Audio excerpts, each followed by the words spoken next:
Slovenska nogometna reprezentanca začenja nov kvalifikacijski ciklus. Tokrat je v igri nastop na Evropskem prvenstvu, ki ga čez 2 leti gosti Francija. Med 24-terico držav, ki se bodo borile na tekmovanju stare celine, se bo skušala prebiti tudi Slovenija. Kvalifikacije se začenjajo v Talinu v Estoniji.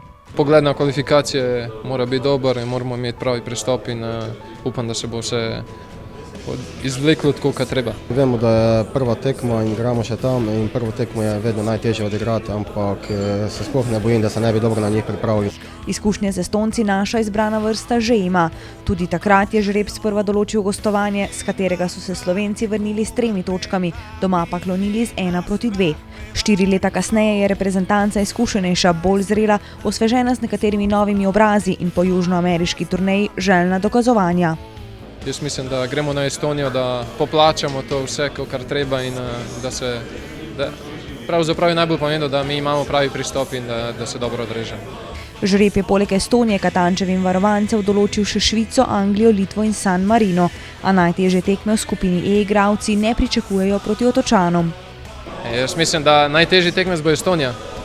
Te majhne reprezentance delajo največ problemov in jaz mislim, da kot sem že rekel, pomemben je pristop v vsakem primeru in če bo pravi pristop, ne bomo imeli problemov ne proti Estoniji, ne proti Angliji. 199. tekma Slovenije bo, če bo dobil priložnost, premierna za Damjana Boharja, ki je nase opozoril z odličnimi predstavami v mariborskem dresu. Boharjeva želja, da bi oblekel reprezentančni dres, je ogromna.